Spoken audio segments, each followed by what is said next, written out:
Apa sih dampaknya kalau manusia itu secara dohirnya suka mengingat hartanya, lalu dihitung-hitung terus hartanya?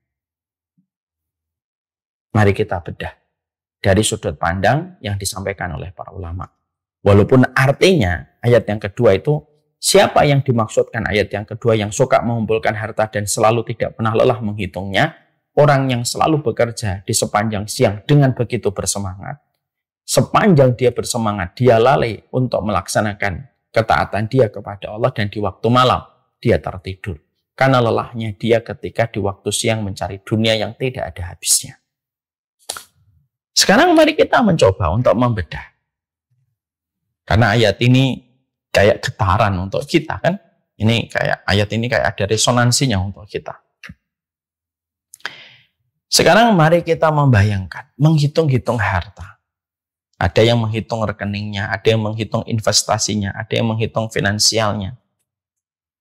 Apa sih dampaknya kalau kita selalu diingatkan, kalau kita selalu ingat dunia, lalu menghitungnya setiap waktunya, terutama kita sangat detail menghitungnya ketika kita akan melakukan ketaatan di jalan Allah. Selamat datang di channel Langkah Iman Istiqomah. Jangan lupa like, komen, dan subscribe. Dan semoga kita semua mendapatkan ilmu yang bermanfaat. Amin.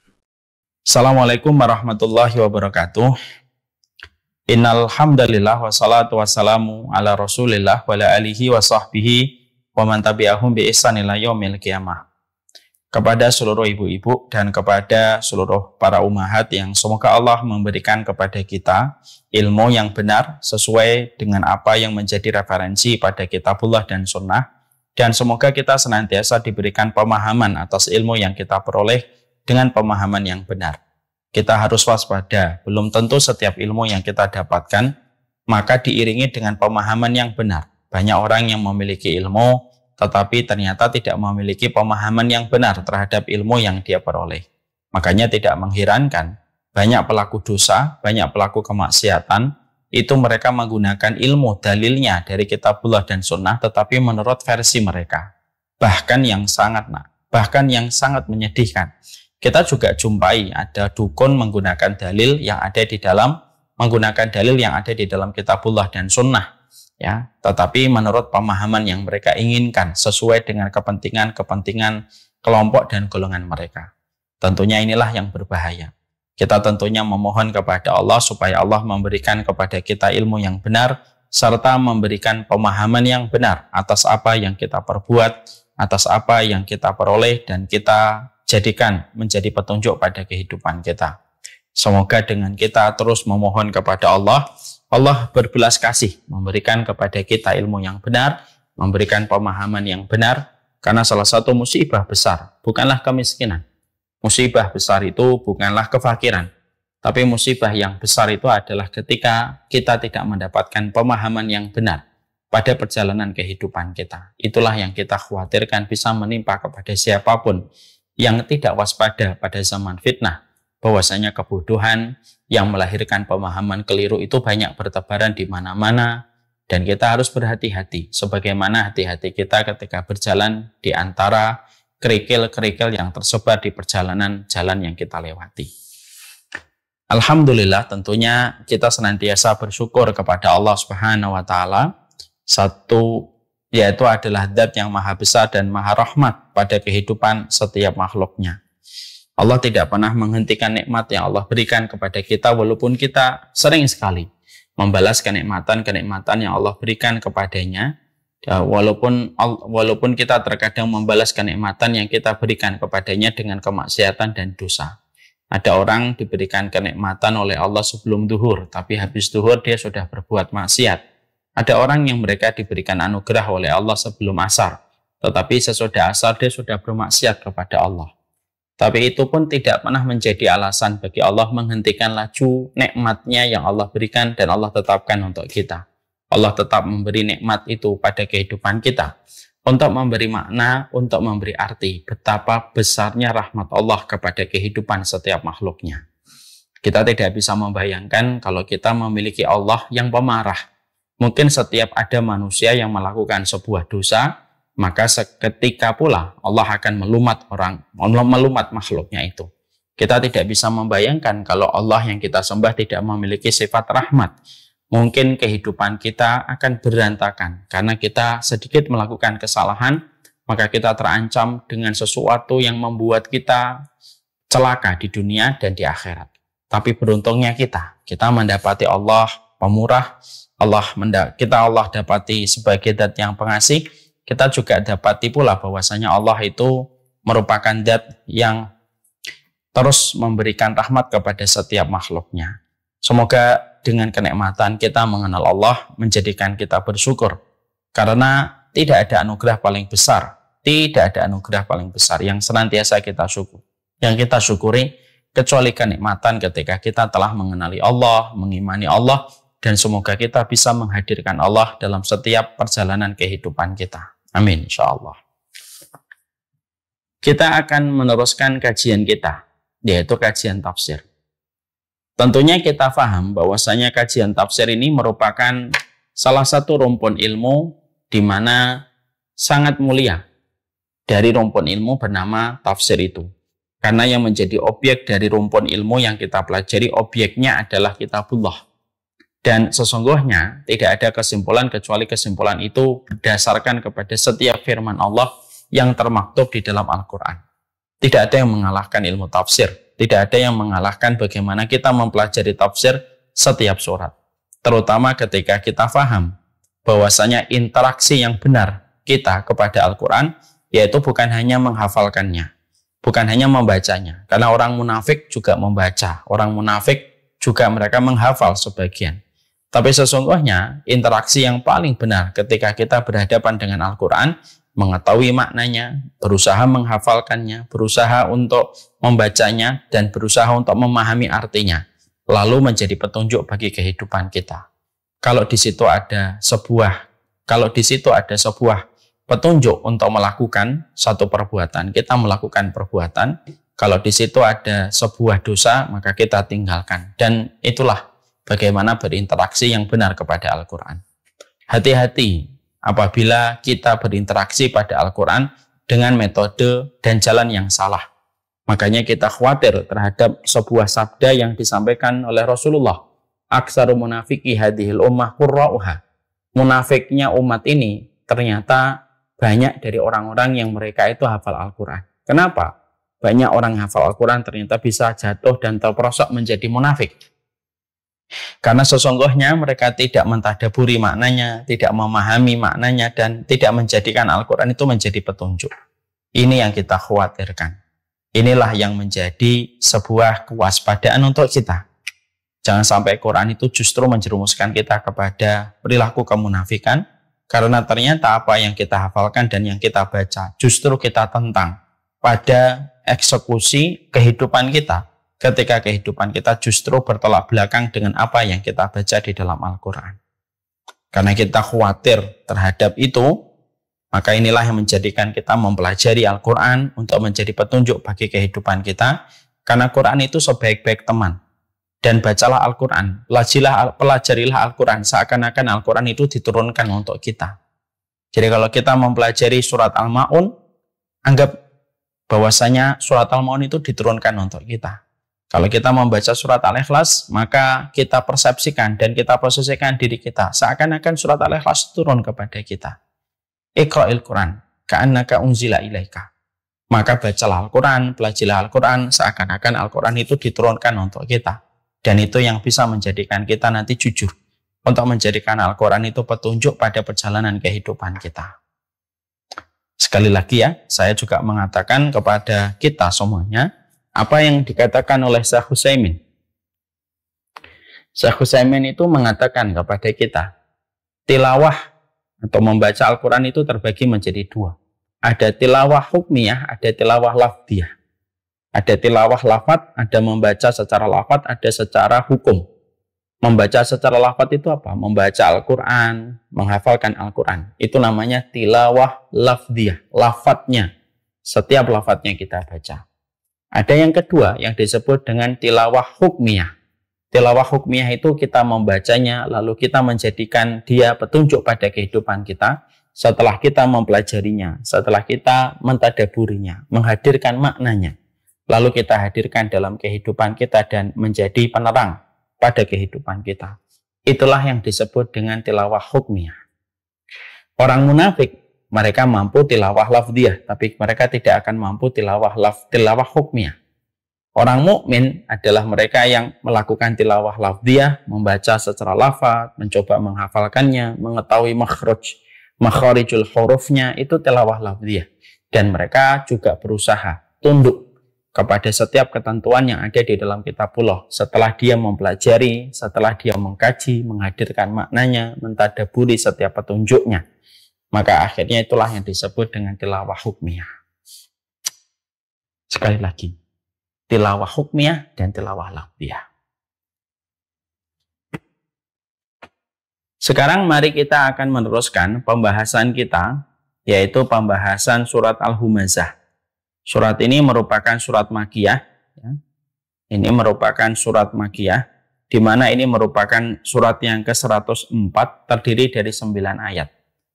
Dan tentunya sebelum kita melanjutkan pembahasan kita pada ayat yang kedua pada surat Al-Humazah, tentunya saya mengulang sedikit tentang ayat yang pertama yang menjadi pembelajaran kita pada pertemuan kita yang terakhir. Kita tentunya memahami pada pertemuan kita terakhir, kita mempelajari poin yang pertama. Tidak ada surat yang dimulai dengan kata wailun, yang artinya celaka, kecuali hanya pada 2 surat. Yang pertama, yaitu adalah surat Al-Mutaffifin, wailul lil mutaffifin, yaitu celakalah mereka yang mengurangi timbangan dan takaran. Dan yang kedua, surat yang ke-109, yaitu 104, yaitu adalah surat Al-Humazah. Ketika Allah berfirman pada ayat yang pertama, wailul likulli humazatil lumazah, yaitu celakalah sekali mereka yang senantiasa menjadi pengumpat, sekali lagi ketika mereka menjadi pencela. Ini menunjukkan kepada kita, berarti dua makna pada 2 surat ini penting.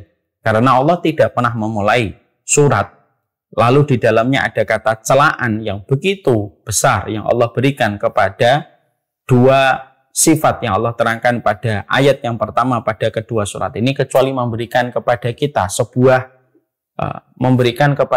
sebuah shock terapi. Jangan sampai terperosok kepada 2 sifat yang Allah terangkan di dalam surat Al-Mutaffifin dan surat Al-Ma'un. Surat Al-Humazah. Wailul lil mutaffifin adalah jangan sampai kita menjadi orang yang suka mengurangi timbangan. Jadi kalau kita berhadapan dengan hartanya orang yang beriman, stop pada batasannya, jangan mengambil kecuali dengan keridhaan, jangan mengambil sesuatu yang bukan haknya. Siapapun yang mengambil harta seorang muslim tanpa haknya, tanpa keridhaan dari dirinya, maka betul-betul celaka. Seakan-akan dirinya dengan neraka begitulah dekat ketika dia menerjang setiap batasan itu, ketika dia mengambil hartanya orang dengan cara yang Allah tidak ridhoi. Walaupun cuma mengurangi timbangan sekalipun, maka itu pun menjadi sesuatu yang besar di sisi Allah. Yang kedua yang kita harus waspadai adalah wailul likulli humazatil lumazah, yaitu janganlah kamu sampai melampaui batas ketika berhadapan dengan kehormatan seorang muslim. Kamu mencela, kamu menghujatnya ketika kamu tidak memperdulikan kehormatan dirinya. Dan ini merupakan perkara besar. Karena sesungguhnya mencela dan menghujat berarti menodai kehormatan seseorang yang beriman kepada Allah dan menodai kehormatan orang yang telah beriman kepada Allah, orang yang telah rukuk kepadanya, orang yang telah sujud kepadanya. Hati-hati. Itu bukan perkara dosa kecil, tetapi itu justru adalah perkara dosa besar kalau sudah mencela dan menghujat manusia, terutama menghujat manusia yang beriman. Makanya tentunya kita paham, ya, sedikit mengulang kembali materi, kita tentunya paham bagaimana keutamaan yang dimiliki oleh Ka'bah dan bagaimana kehormatan yang menyelimuti Ka'bah. Tentunya ketika kita melihat Ka'bah, kita sepakat betapa besarnya keagungan yang dimiliki oleh Ka'bah. Kalau ada yang berusaha merusak, maka setiap muslim dari timur ke barat siap membela kehormatan Ka'bah itu. Siapapun yang ingin membakar, siapapun ingin merusak kepada kehormatan Ka'bah, semua orang sepakat untuk mengorbankan dirinya untuk membela kehormatan Ka'bah, karena itu termasuk salah satu syiarnya Allah di atas muka bumi. Tapi tahukah kita, ketika Rasulullah Shallallahu Alaihi Wasallam pernah berada di depan Ka'bah, maka Rasulullah mengatakan, wa ma'a'dhamu hurmatuk. Rasulullah mengatakan, wahai Ka'bah, betapa besarnya kehormatan yang dimiliki oleh dirimu. 5 makna. Rasulullah mengatakan itu. Wa hurmatul mu'min a'dhamu min hurmatika. Maka Rasulullah lalu berkata, walaupun keagunganmu begitu besar, wahai Ka'bah, kehormatan seorang muslim itu sejatinya jauh lebih besar daripada kehormatan dirimu, wahai Ka'bah.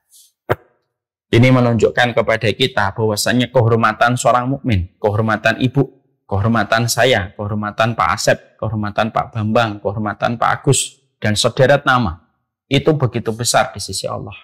Siapapun yang mereka telah mengambil kehormatan seorang mukmin, mencelanya, menghujatnya, maka dia telah melakukan perkara hal yang besar, jauh lebih besar daripada merusak Ka'bah.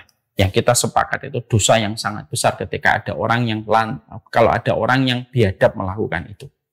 Nah, inilah yang menjadikan kita paham betul. Kalau sudah berhadapan dengan dua, tahan diri kita. Kalau itu merupakan hartanya seorang mukmin, tahan dirimu. Jangan ambil apapun pesonanya, apapun godaannya, jangan diambil kalau itu hartanya seorang mukmin yang bukan hartamu, sampai kamu mendapatkan keridhaan darinya. Yang kedua, kalau sudah berkaitan tentang kehormatan seorang mukmin, dia sujud, dia rukuk kepada Allah, dia secara zahir beriman kepada Allah, berhenti. Jangan menodainya, jangan mencelanya. Karena setiap celaan dan hujatan yang kamu tujukan kepadanya, mungkin dia tidak mengetahui hujatan dan celaan yang kamu berikan. Tapi sesungguhnya hujatan dan celaan itu pada dasarnya akan ditegakkan pengadilan Allah, dan bisa jadi seluruh amal kita akan berisiko mengganti setiap celaan dan hujatan yang pernah kita berikan kepada mereka yang beriman kepada Allah. Inilah yang menjadikan kita harus paham. Ngaji, silahkan ngaji. Tapi tidak usah nyela. Walaupun sama ustadz yang mungkin kamu tidak suka. Ngaji silahkan ngaji. Tapi tidak usah mencela ketika ada ustadz lain yang mengambil pendapat yang mungkin tidak sama dengan pendapat yang dipilih sama ustadz yang sedang ibu-ibu senangi. Karena pada dasarnya, kalau sudah mencela, kalau sudah menghujat, apalagi sudah mengomentari majelis taklim ini begini, mengomentari ini begini, mengomentari ini begini, kita tidak bisa lalu bersembunyi di balik ketiak ilmu dan mengatakan inilah menjelaskan tentang kebenaran. Tidak gitu. Walaupun manusia memberikan berbagai macam bumbu penyedap, tapi ketika di balik bumbu itu adalah sebuah perbuatan untuk mencela dan menghujat, tetap itu adalah perbuatan dosa besar. Walaupun mungkin manusia sering mendatangkan alasan dan udzur untuk membenarkan perilaku yang dia lakukan. Hati-hati, hujatan dan celaan itu tidak akan pernah menjadikan manusia kecuali mereka akan celaka ketika harus mempertanggungjawabkan setiap celaan itu kelak di hadapan Allah. Mungkin di dunia dia tidak menyadari, tapi pasti di akhirat dia akan menyadari betapa urusan itu menjadi urusan yang rumit ketika sudah diserahkan kepada Allah, dan ketika Allah merupakan zat yang sangat menjaga kehormatan seorang makhluk yang ia ciptakan kalau makhluk itu beriman kepada Allah dan Rasul-Nya. Hati-hati dengan celaan dan hujatan. Makanya akhirnya kita mendapati dalam beberapa tafsir bahwasanya kata wailul likulli humazatil lumazah, sebagian ahli tafsir mengatakan sesungguhnya surat ini diturunkan kepada Walid bin Mughirah. Walid bin Mughirah. Karena sesungguhnya Walid bin Mughirah itu senantiasa dia itu senang menggibah. Dia senang gibahin Rasulullah Shallallahu Alaihi Wasallam di belakang Rasulullah, dan dia mencela Rasulullah itu di depannya langsung. Ini yang dilakukan oleh Walid bin Mughirah. Sebagian ulama mengatakan bahwasanya surat ini diturunkan kepada Umayyah bin Khalaf. Bahwasanya Umayyah bin Khalaf itu senang sekali menggibahi Rasulullah dan suka sekali mengumpat kepada Rasulullah Shallallahu Alaihi Wasallam. Ada yang mengatakan sebagian ahli tafsir bahwasanya surat ini diturunkan kepada Ahnas bin Wahab As-Saqafi. Bahwasanya Wahab bin As-Saqafi ini suka sekali menggibah kemana-mana. Di mana dia duduk, disitulah dia bergibah. Di mana dia istirahat, disitulah dia gibah. Tidak ada tempat kecuali pasti dipastikan di dalam setiap tempat yang dihadiri oleh Ahnaf yaitu Ahnas bin Wahab As-Saqafi, kecuali dia ngibah. Ya, intinya bahwasanya dari semua pendapat itu adalah siapapun yang manusia suka mencela dan menghujat, baik itu Walid bin Mughirah, baik itu Umayyah bin Khalaf, baik itu Ahnas bin Wahab As-Saqafi, selama mereka suka mencela, selama mereka suka mengumpat, maka itu merupakan surat itu diturunkan kepada mereka. Dan surat ini bisa jadi diturunkan kepada kita. Kenapa? Karena sesungguhnya ketika kita sering dan begitu mudah untuk mencela dan begitu mudah untuk mengumpat. Inilah hati-hatinya bagaimana kehidupan kita untuk menahan diri dari celaan, menahan diri dari hujatan. Terutama ketika kita bermuamalah dengan banyak manusia. Kalau kamu ada sesuatu yang tidak kamu sukai, sudah berhenti. Sudah, sibukkan kamu dalam perkara yang lebih bermanfaat. Tutup mulutmu, jangan bicarakan tentang apa yang kamu tidak sukai sampai menjatuhkan kehormatannya dan menodai kehormatan dirinya. Sudah, berhenti saja. Tinggalkan. Meninggalkan orang itu. Lalu menyibukkan perkara yang lain. Itu jauh lebih menyelamatkan untuk kita. Daripada kita hanya mengikuti emosi di dalam hati kita. Mengikuti perasaan yang ada di dalam hati kita. Untuk menjadikan kita mencela dan menghujat. Tidaklah setiap kalimat yang keluar dari setiap celaan dan hujatan, kecuali kalimat itu akan mencari pemiliknya. Mencari pemiliknya. Siapa yang mengatakan kalimat itu? Dan siapa yang dia jatuhkan kehormatannya dan dia nodai kehormatannya? Kalau tidak ketemu di dunia pengadilannya, maka kalimat itu akan naik ke atas langit dan mencari pengadilan di sisi Allah terhadap kalimat-kalimat yang diucapkan. Mukmin itu adalah orang yang betul-betul berkomitmen kuat dan memiliki karakteristik. Bagaimana? Man salimal muslimun min lisanihi wa yadihi. Seorang mukmin itu adalah orang yang betul-betul mampu mendatangkan keselamatan untuk urusan kaum muslimin dengan tangannya dan lisannya. Kalau kita menjumpai ada penuntut ilmu, tapi ternyata mereka pekerjaannya hanya taklim 1 jam, 2 jam. Setelah itu diisi dengan menghujat fulan, mencela fulan. Grupnya hanya untuk mencela fulan, menghujat fulan. Itulah grup Humazatil Lumazah. Itu grup Humazatil Lumazah. Kalau ada setiap perkumpulan ibu-ibu, perkumpulan bapak-bapak, walaupun madharnya ataupun penampilannya sesunah apapun, tapi ujungnya hanya untuk mencela, menghujat fulan, merendahkan fulanah, itulah yang disebut dengan Humazatil Lumazah. Mungkin orang itu tidak menyadari, tapi hukum tetap akan berlaku di hadapan Allah. Hari ini kadang kita jumpai banyak majelis ilmu yang dikatakan ini majelis ilmu, tapi ternyata adalah majelis ghibah.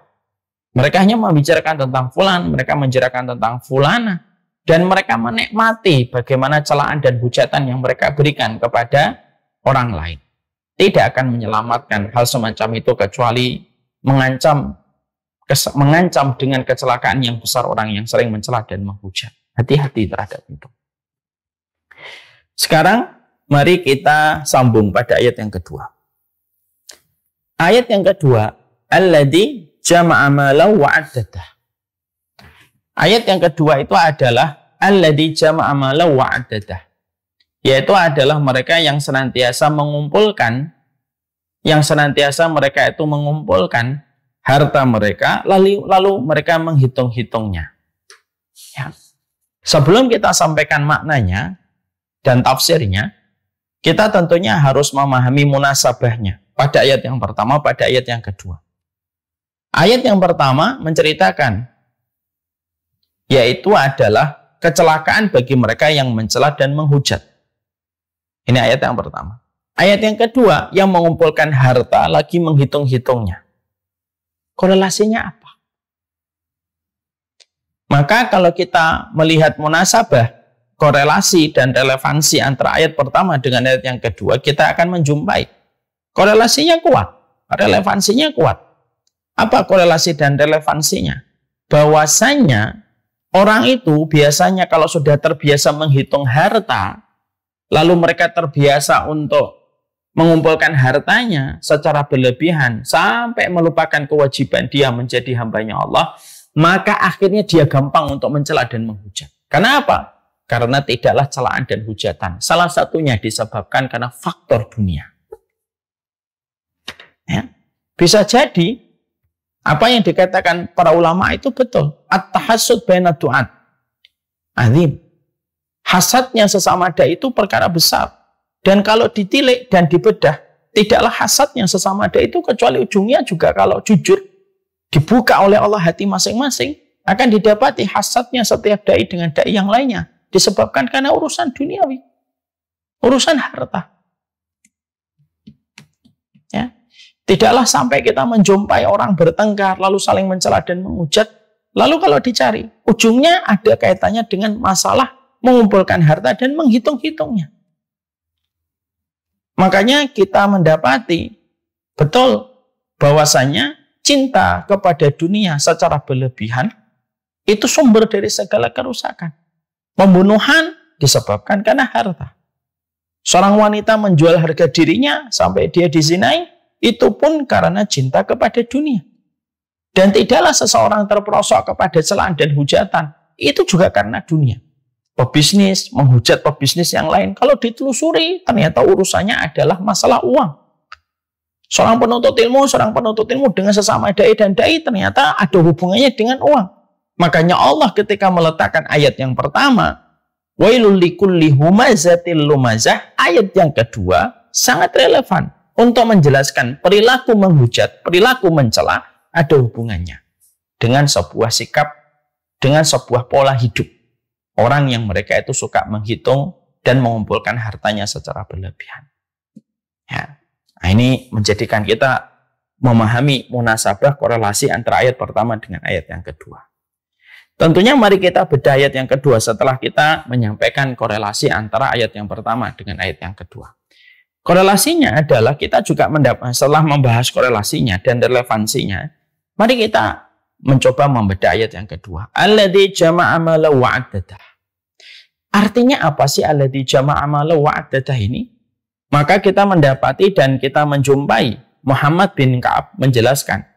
Artinya alladzi jama'a mala wa'addadah yaitu adalah harta telah melalaikannya di waktu siang dari beribadah kepada Allah, sedangkan di waktu malam dia tidur sebagaimana seolah bangkai yang begitu busuk yang tidak pernah bangun untuk bersujud kepada Allah.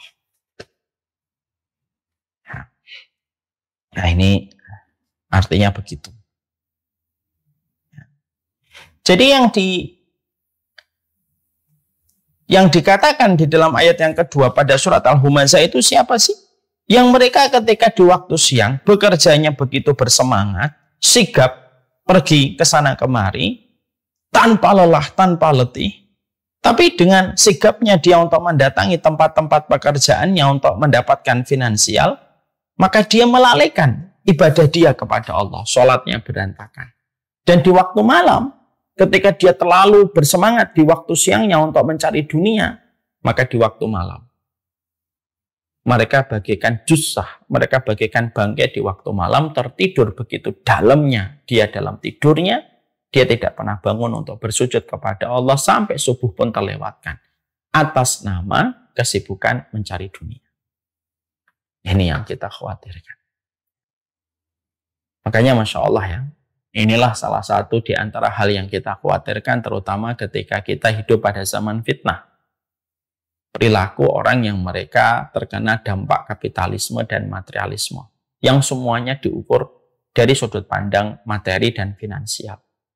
Sampai akhirnya sekarang muncul sebuah kata-kata yang viral, lo punya uang, lo punya kuasa. Ini kan dampak orang yang tidak tahu dan tidak paham tentang Allah kalau sampai mengatakan itu dan dia membenarkan perkataan itu. Maka kita mencoba untuk melihat apa sih dampaknya kalau manusia itu secara dohirnya suka mengingat hartanya lalu dihitung-hitung terus hartanya.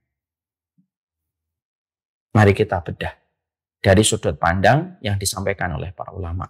Walaupun artinya ayat yang kedua itu, siapa yang dimaksudkan ayat yang kedua yang suka mengumpulkan harta dan selalu tidak pernah lelah menghitungnya, orang yang selalu bekerja di sepanjang siang dengan begitu bersemangat, sepanjang dia bersemangat, dia lalai untuk melaksanakan ketaatan dia kepada Allah dan di waktu malam dia tertidur. Karena lelahnya dia ketika di waktu siang mencari dunia yang tidak ada habisnya. Sekarang mari kita mencoba untuk membedah. Karena ayat ini kayak getaran untuk kita kan. Ini kayak ayat ini kayak ada resonansinya untuk kita.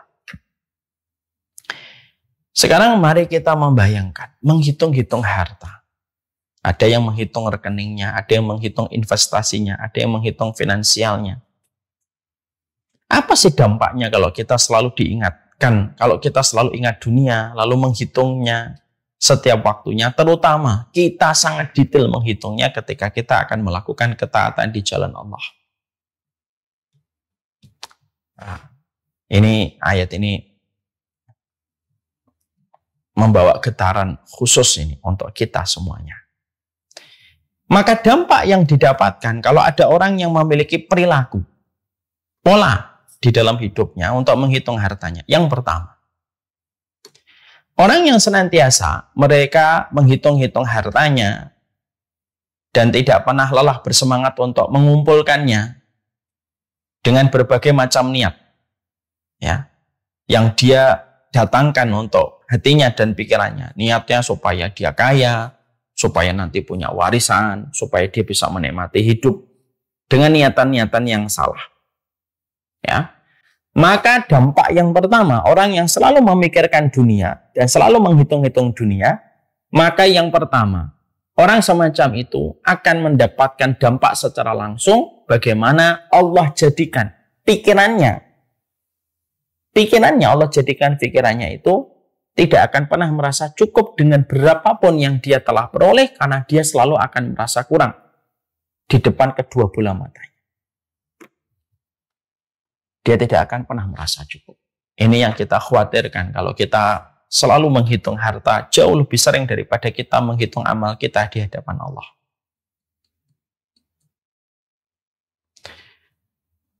Mana dalil untuk perkara itu? Yaitu ketika Allah menyampaikan kepada kita di dalam satu riwayat yang sahih. Man kanat hamuhud dunya ja'alallahu faqrahu baina ainihi wa farraqa alaihi syamlahu wa lam ya'tihi dunya illa ma qaddara lahu. Allah itu menyampaikan, siapapun manusia yang pola pikirnya, obsesinya hanya tertuju untuk dunia, hanya itu saja. Dia bangun tidur, dia tidur kembali, dia melakukan hobi, dia mengembangkan circle, dia mengembangkan link, sampai dia belajar lagi dan belajar lagi. Tapi selalu yang menjadi tujuan pertama dari semua aktivitas yang dia lakukan hanya bermuara supaya memastikan finansialnya itu berkembang dan bertambah banyak. Maka siapapun yang memiliki sifat dan pola hidup yang semacam itu, kata Rasulullah, Allah memberikan kepadanya 3 balasan langsung. Apa itu? Ja'alallahu faqrahu baina ainihi. Allah akan menjadikan kacamata kefakiran itu tepat di kedua bola matanya. Sehingga dia tidak akan pernah merasa cukup. Semakin menghitung, semakin Allah cabut rasa kecukupan. Semakin kita meletakkannya dengan yang wajar dan tidak terlalu menghitungnya, semakin menjadi salah satu sebab Allah bisa mencukupkan hati kita. Ya. Jadi semakin menghitung itu semakin akan merasa kurang. Telah terkumpul 2. Lalu bertanya kapan 2,5? Telah terkumpul 2,5 akan berpikir dan mengatur strategi bagaimana bisa menjadi 3. Terus dan akhirnya dia akan mendapatkan salah satu siksa besar. Dan siksa besar itu bukan hanya ketika seorang manusia menderita ini, menderita penyakit itu, bukan. Siksa besar itu ketika Allah jadikan bagaimana hatinya tidak pernah merasa cukup, disiksa dengan keinginan yang tidak ada habisnya, yang menjadikan dia tidak akan pernah nyaman pada jalan kehidupannya walaupun dia telah berlimpah dengan finansial yang telah dia kumpulkan di sepanjang hidupnya. Dan saya sudah berulang-ulang mengatakan, orang itu kalau tidak disukai oleh Allah, salah satunya apa? Allah campakkan hidupnya dan Allah jadikan dia tidak pernah cukup dengan seluruh keinginan. Habis beli ini, nanti beli ini. Habis beli ini, beli ini. Habis beli ini, beli ini. Padahal semua barang yang sudah dibeli sudah kehilangan makna. Walaupun dia bernafsu sebelum memilikinya untuk membelinya. Tapi setelah dibeli, Kegembiraan dari barang itu hanya bertahan 1, 2 bulan, 3 bulan, setelah itu dia berkeinginan lagi untuk dapat yang lain. Dan akhirnya hidupnya hanya berpindah dari satu bayangan benda dan satu bayangan benda, tidak ada putusnya.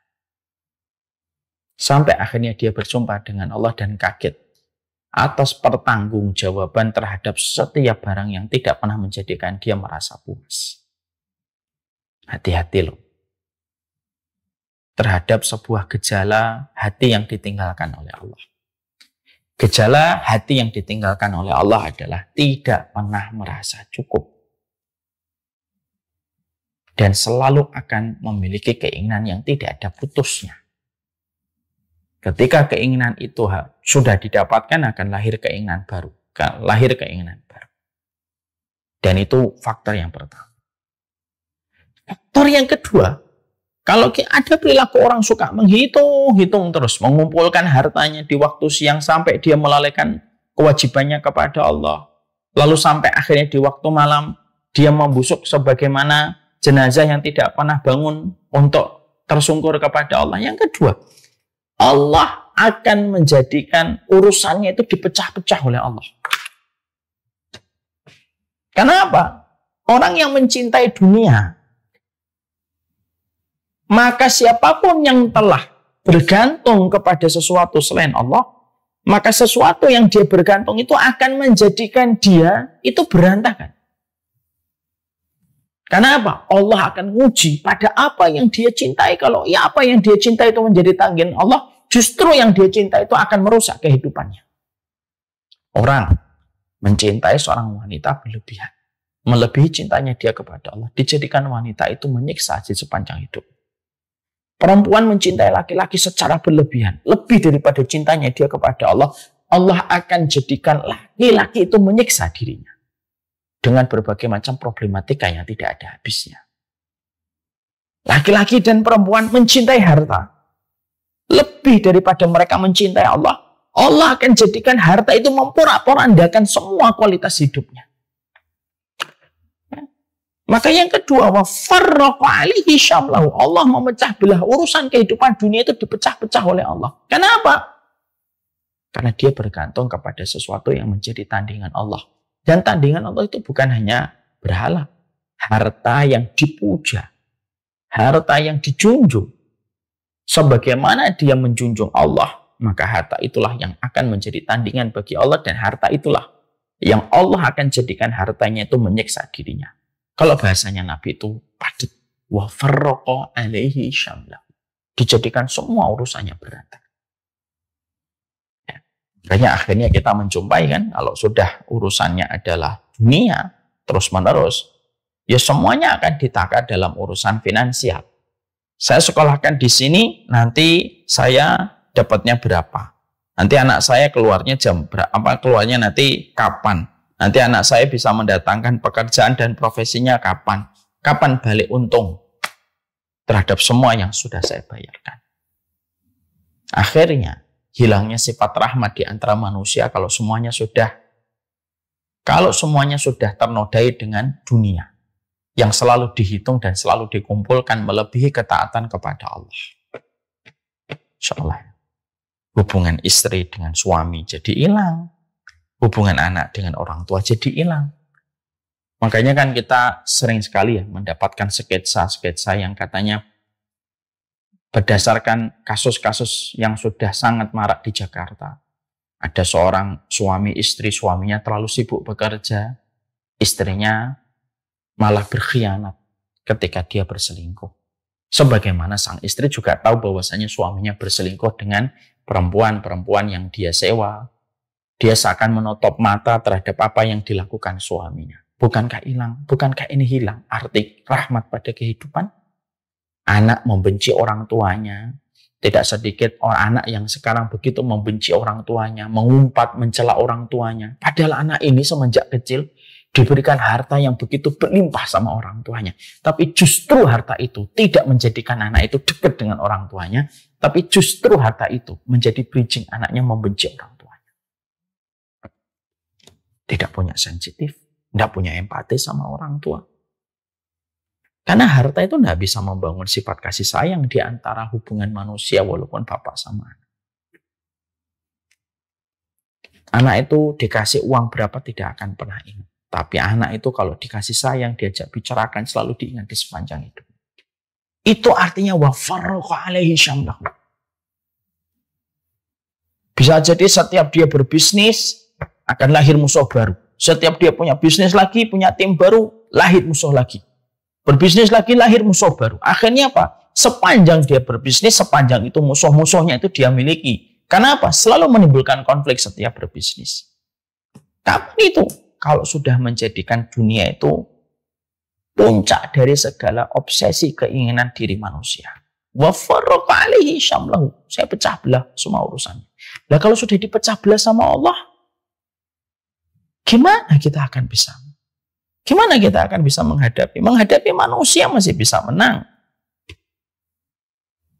Menghadapi makarnya manusia masih bisa kita atur dengan strategi planning A, planning B. Lah, menghadapi apa yang Allah kerjakan ketika Allah sudah mengatakan lewat lisan nabinya, wa farraqa alaihi syamlahu, dipecah belah sama urusannya. Lah terus siapa yang bisa menghadapi Allah kalau Allah sudah memecah belah urusannya? Kan? Sampai kita sering jumpai kan, ada seorang bapak, anaknya terkena narkoba, bapaknya tidak lagi mengakui anak itu sebagai anaknya. Anaknya pun membalas dendam. Dia tidak pernah mengakui bapaknya itu sebagai bapaknya. Sepanjang hidupnya dia dendam sama bapaknya. Bapaknya pun secara tidak sadar selama hidupnya selalu terus mengikuti nafsunya, syahwatnya walaupun mendapatkan uang yang banyak. Lalu tanpa dia sadari semua syahwat yang dia luapkan itu kepada perkara yang haram itu semakin menjauhkan dia dari anaknya. Terus saja semacam itu kasus-kasus sering terjadi. Dan itu arti dari apa yang Allah sampaikan lewat Nabi. Kamu ngumpulin harta terus ngitung, ngumpulin ngitung terus dengan atas nama apapun itu. Dengan atas nama bebas finansial lah, dengan atas nama ini, dengan nama itu. Tapi kalau ujungnya hanyalah kamu kebiasaannya menghitung, lalu kamu mengumpulkan, menghitung, sudah. Yang kedua, pasti dipecah belah urusannya sama Allah. Ya. Mungkin ada yang berkata, loh saya bekerja itu kan memang ibadah. Ustaz, betul, bekerja itu ibadah. Tapi sesungguhnya bekerja itu ibadah bukan satu-satunya kewajiban kita. Ada kewajiban kita untuk menuntut ilmu, ada kewajiban kita mendidik istri, ada kewajiban kita mendidik anak, ada kewajiban kita untuk membela Allah, ada kewajiban kita memakmurkan masjid di komplek kita. Itu kan semuanya ibadah. Tapi kalau manusia sudah cinta sama dunia, ya dia anggap bahwasanya kewajiban dia itu ya hanya kerja. Lalu mengejar terus target-target yang dia tetapkan. Padahal target dunia itu tidak akan ada habisnya. Siapa yang menjadi korbannya? Yang menjadi korbannya itu banyak. Ibadah dia kepada Allah, sholat jamaah, hilang. Kewajiban dia untuk mengajak anaknya, sholat bersama dia, hilang. Nikmatnya dia menemani golden time-nya anak bersama dengan dirinya, hilang. Semuanya hilang. Dan itu yang Allah sampaikan lewat Nabi. Wa farraqa alaihi syamlahu. Allah pecah belah semua urusannya. Dan ngeri kalau sudah menghadapi Allah itu kalau sudah Allah mengucapkan kalimat ancaman wa farraqa alaihi syamlahu. Itu mengerikan betul. Siapa yang bisa mengumpulkan kalau sudah Allah porak-porandakan? Gelas aja manusia itu lemah. Gelas yang pecah aja kita tidak bisa mengumpulkan sebagaimana sedia kala. Itu lemahnya manusia. Apalagi kalau sudah diporak-porandakan oleh Allah itu kan berantakan kita.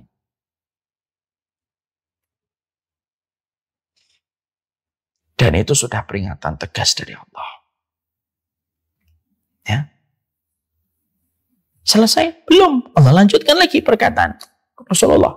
Walam yatihi dunya ila ma qudira lahu. Tidaklah dia diberikan kecuali dunia yang ditetapkan kepadanya. Tapi dia tidak mendapatkan rezeki. Dia cuma dapat dunia saja. Dia cuma dapat dunia. Bisa jadi dia punya harta yang banyak. Tapi ketika mati tidak ada yang merasa kehilangan dengan dirinya. Ribuan karyawan yang dia miliki ternyata tidak bersimpati kepadanya. Kenapa? Yang mereka selama ini hanya dianggap sebagai bawahan. Sehingga ketika mati ya sudah. Ya dia hanya mendapatkan dunia dari finansial, profit perusahaannya. Tapi tidak lebih daripada itu. Rezeki teman tidak ada, rezeki sahabat tidak ada, rezeki orang yang merasa kehilangan ketika dia wafat tidak ada. Rezeki istrinya yang solihah tidak ada, rezeki anaknya yang nanti akan terus mendoakan dia tidak ada. Justru hilang semuanya. Rezeki anaknya rebutan warisannya. Orang-orang di sekitarnya tidak peduli kalau dia sudah mati. Bahkan merasa biasa aja dengan kabar kematiannya. Itu yang dinamakan dikasih dunia tapi nggak dikasih rezeki. Mungkin dapat dunianya. Sama dengan orang yang dia bekerja. Terus-terusan dia bekerja. Apapun kalau sudah pekerjaannya. Dia dahulukan, bahkan mendahulukan apapun. Lebih mendahulukan daripada Allah, lebih mendahulukan daripada keluarganya. Lalu terus bertahun-tahun kehidupannya semacam itu. Apa yang terjadi? Kalaupun dia mati, orang lain itu merasa biasa dan orang siap menggantikan posisinya secara cepat. Baru aja dikuburkan hari itu, sore harinya sudah diangkat orang yang menggantikan dirinya. Kenapa? Cuma dikasih dunia. Nggak dikasih oleh Allah rezeki. Dan betapa kita ini sedihnya, berapa banyak orang yang berlapang dunia tetapi fakir rezeki. Walaupun dianya banyak, tapi fakir rezekinya. Padahal orang mukmin itu harusnya lapang rezekinya. Lapang rezekinya dan bisa jadi orang yang beriman itu lapang rezekinya dan mereka juga mendapatkan dunia. Tapi rezekinya lebih dominan daripada dunianya. Kenapa? Ada perbedaan yang sangat berbeda antara rezeki dengan dunia. Rezeki itu maknanya positif, dunia itu maknanya negatif. Sampai dibawa pada ketaatan, barulah itu menjadi rezeki. Jadi kalau orang akhirnya senantiasa ngikut, senantiasa ngumpulin, ngitung, ngitung, terus saja yang dilakukan hanya untuk ngumpulin, ngitung terus dia. Setiap harinya tidak pernah lepas dari itu. Hari ini sudah berapa? Hari ini tambah berapa? Hari ini tambah berapa? Sudah. Allah kenakan kacamata kefakiran. Tidak akan pernah merasa cukup. Allah pecah belah semua urusannya. Dan Allah jadikan bagaimana dia hanya mendapatkan takaran dunia tapi tidak pernah mendapatkan rezeki. Bapak dan Ibu, ibu-ibu yang semoga Allah rahmati. Saya ini punya kisah nyata.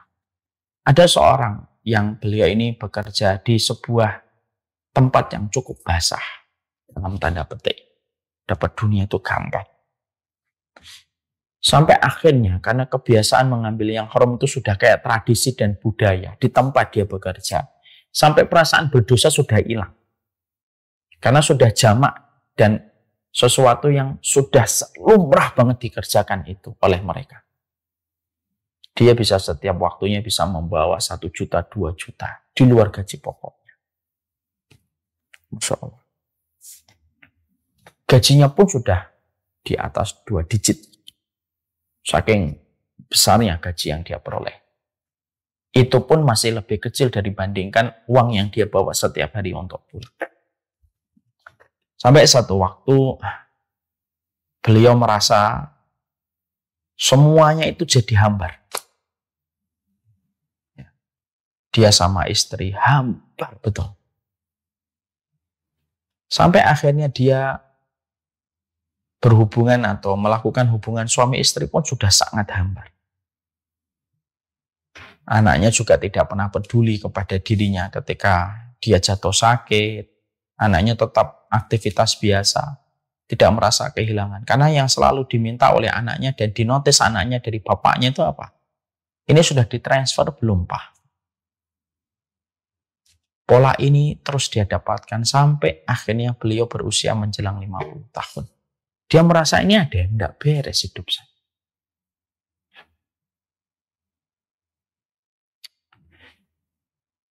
Lalu beliau akhirnya merenung, dan akhirnya beliau melakukan sebuah keputusan yang cukup besar untuk hidupnya beliau. Beliau berhenti dari pekerjaannya walaupun sebenarnya beliau belum masa pensiun, masih agak lama 5 tahun sampai 6 tahun baru pensiun.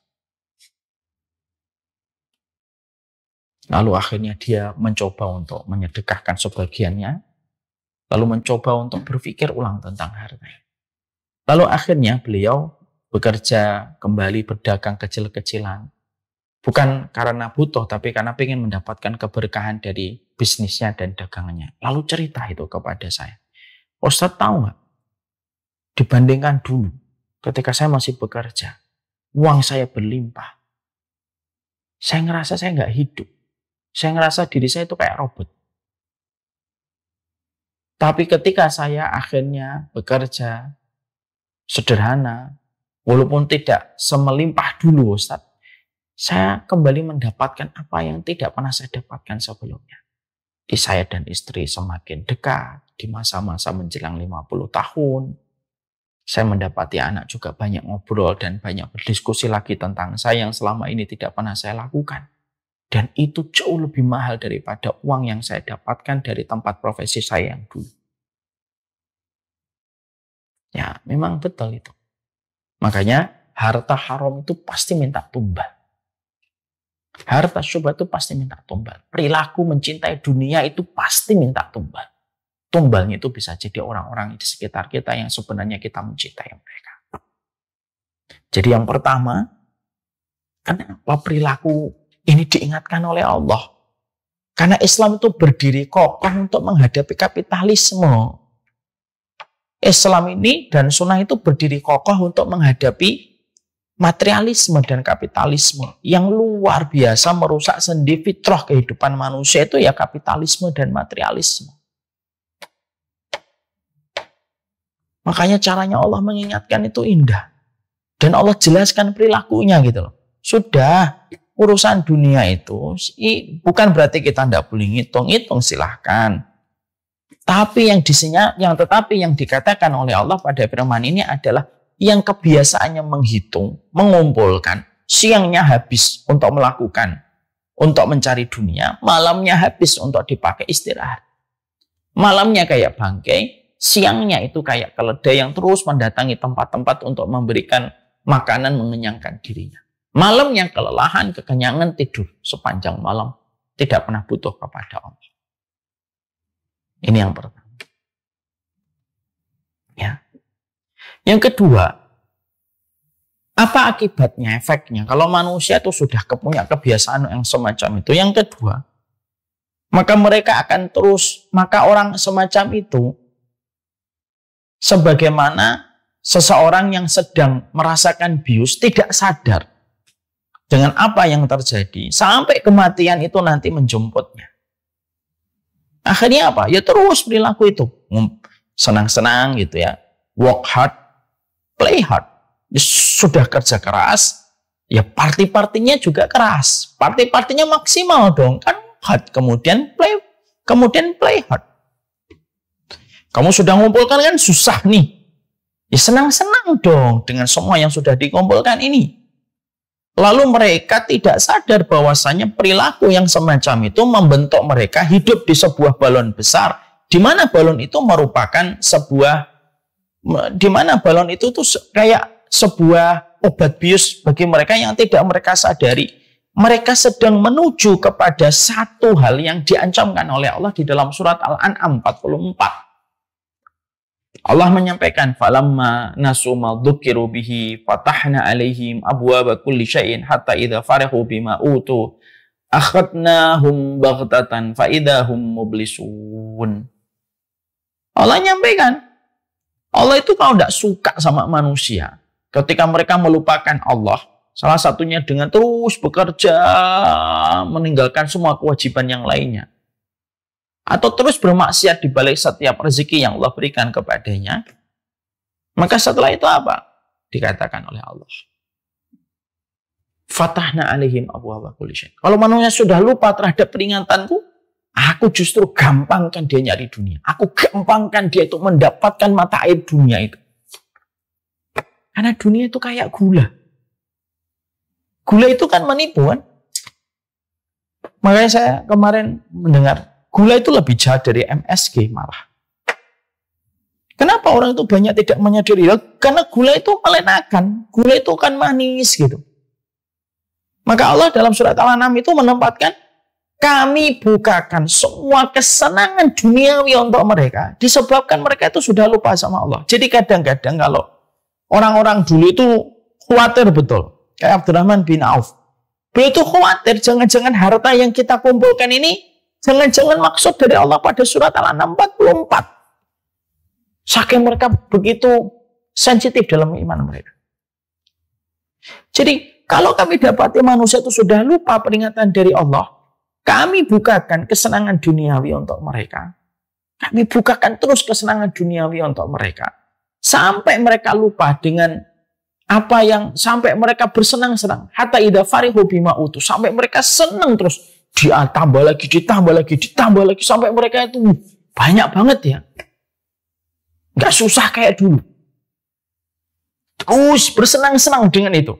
Akhadnahum baghtatan fa idahum mublisun. Kami cabut nyawa mereka tiba-tiba dan mereka kembali kepada Allah. Kaget itu. Jadi yang kedua, perilaku kamu mengumpulkan harta dan hitung-hitung terus itu. Sampai kamu melupakan banyak kewajibanmu kepada Allah. Yang kedua, kita khawatir akan menjadi objek pada firman Allah surat Al-An'am 44. Hidup dalam satu fana morgana untuk terus bersenang-senang karena terus gampangnya mendapatkan uang sampai akhirnya mati terhenyak kembali kepada Allah. Orang kalau sudah punya banyak harta, tidak punya iman, bingung membuang hartanya. Apa yang dilakukan? Judi ke sana kemari. Berzina dengan berbagai macam permintaan ekstrimnya dalam perzinahan itu. Terus saja. Untuk memuaskan syahwatnya. Uangnya gampang didapat. Judi kehilangan 1-2 juta dolar. Biasa. Datang lagi nanti. Terus kayak gitu. Sebagaimana gula. Kenikmatannya menggerogoti lambung, menggerogoti saluran darah, menggerogoti apapun. Itulah gula. Makanya kalau ingin menghancurkan satu generasi, kasih aja gula. Anak-anaknya kena sugar rush. Sampai sekarang kita menjumpai naudzubillah min dzalik anak-anak masih muda tapi sudah kena diabetes. Karena gula itu semacam itu mengkhawatirkannya. Perumpamaan surat Al-An'am itu pas banget kalau dibawa kepada sebuah analogi gula. Ya gula terus, akhirnya apa? Tambah haus terus. Dan akhirnya semuanya merusak. Dan itu yang kedua. Perilaku menghitung harta itu luar biasa. Kalau tidaklah menghitung harta itu, terus-terusan itu meninggalkan efek yang buruk, tidak mungkin Allah sampaikan pada ayat yang kedua di dalam surat Al-Humazah. Itu yang kedua. Yang ketiga dan ayat yang keempat insya Allah akan kita bahas pada pertemuan berikut. Jadi kita baru mempelajari dua. Apa sih akibat efeknya ketika kita selalu menghitung-hitung ayat-ayat Allah, selalu menghitung-hitung dunia dan selalu mengumpulkannya tidak pernah lelah. Allah akan menjadikan kita merasa kurang, Allah menjadikan kita dipecah-pecah segala urusan kehidupannya, dan tidaklah yang datang kepadanya kecuali dunia, tetapi dia tidak mendapatkan rezeki. Ini pertama. Yang kedua, orang yang terus mengumpulkan hartanya dan menjadikan harta, benda, posisi, jabatan itu tandingan bagi Allah, maka yang kedua, Allah akan jadikan bagi diri mereka, yaitu adalah Allah akan jadikan diri mereka sebagaimana mendapatkan gula yang terus-menerus tampaknya manis tetapi menggerogoti kesehatan dirinya. Lalu mereka akan terus mengumpulkan, lalu terus berpesta dengan sebuah slogan work hard, play hard itu Qadarullahnya pas dengan surat Al-An'am 44 itu. Yang kita khawatirkan bisa menimpa kepada siapapun. Dan akhirnya tidak ada kerugian kecuali adalah kembali kepada mereka yang terus mengumpulkan, yang kembalinya kepada siapa? Yang terus mengumpulkan sayapnya seekor lalat. Itulah dunia. Semoga Allah menjaga kita, Allah menjaga para da'i, Allah menjaga orang-orang yang beriman dari fitnahnya dunia. Tidak ada kerusakan yang paling besar kecuali setiap kerusakan dimanapun itu disebabkan karena kerakusan manusia terhadap dunia. anak membunuh, anak bermusuhan, wanita menjual dirinya. Semuanya itu kalau dibedah, semua yang terjadi dari kesalahan manusia itu selalu ada hubungannya dengan kata dunia. Alladzi jama'a malahu wa 'addada. Semoga Allah menjadikan hati kita tidak menjadikan dunia menjadi obsesi terbesar kehidupan kita. Allahumma la taj'alid dunya akbaru hammina wa la mablagha ilmina. Ya Allah, janganlah Engkau menjadikan dunia menjadi puncak terbesar obsesi kehidupan kami. Dan janganlah Engkau menjadikan ilmu yang kami pelajari hanya untuk mendapatkan dunia.